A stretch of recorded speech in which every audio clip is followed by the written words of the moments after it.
Then Abu Sa'id radiallahu ta'ala anhu says, the Prophet ﷺ came out to us one night in the last 10. And Rasulullah ﷺ said, I saw this dream where I was doing sujood in ma and teen, in water and mud. So it was a rainy night, and it's a sign of Laylatul Qadr. So the Prophet ﷺ said, so whoever amongst you is doing i'tikaf, come back to the masjid. So Abu Sa'id radiallahu anhu said, all of us that were with the Prophet ﷺ in the middle tonight, we quickly came back to the masjid to continue our i'tikaf. And he said, we looked at the sky and there was not a cloud in the sky.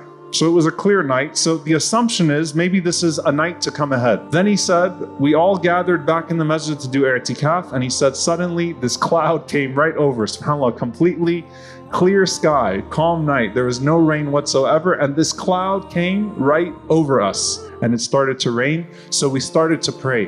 And the Prophet ﷺ was leading them in prayer. The salah of the Prophet ﷺ was long and beautiful. And he said, and I remember the Prophet ﷺ's face was covered in mud. Subhanallah. So exactly as the dream that he had seen, alayhi salatu wassalam. What night was this, by the way? It was the 23rd night.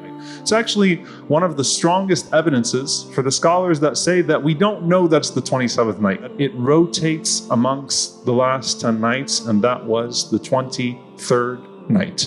Now, what are some of the signs of Laylatul Qadr? The Prophet ﷺ says, Laylatul Qadri, Laylatun Samha. Laylatul Qadr is a soft night, it's a gentle night. La harra wa la barida. It's not hot, it's not cold, it's a very cool night, it's a very comforting night. Tusbihu shamsu sabihataha da'ifatan hamra. The sun rises that day, da'ifa hamra. It's weak, meaning it doesn't have rays, and it's a reddish complexion. It's a reddish color. So you find every year in Ramadan people taking pictures of the sun and trying to post them. Now here's the question. Was that a sign for that particular year? Like the year where the Prophet ﷺ had mud on his face. It rained a lot that night, or was that, or is that a general sign? Al-Qadi Iyad, he says there's two possibilities. One of them is that that's a distinctive sign that Allah Azza wa Jal has given for Laylatul Qadr. And the second one, which he said is very beautiful, he says that the amount of angels that come down on Laylatul Qadr take away the rays of the sun. So subhanAllah, even if a lot of people were praying Qiyamul Layl on a night, the amount of malaika that were descending on the earth, their wings, the light of their creation, dulls the light of the sun altogether. So Allahu Alam, this seems to be a sign of Laylatul Qadr every year. So looking at the sun and seeing if it's rayless, it's good. However, let's say that you catch it on the 22nd, or 23rd night, someone posts a picture and you slept through that entire night and the sun looked absolutely rayless. Should you just say, oh well, maybe next Ramadan? No, iltamisuha fi akhiri layla. Remember the hadith of the Prophet ﷺ, seek it until the very last night. Because imagine how bad you'd feel if another picture came out later on in the month, and guess what? It looked rayless as well, or it looked even more rayless, if that's even possible, right? So the point is, Allah left it mysterious to keep you on your toes.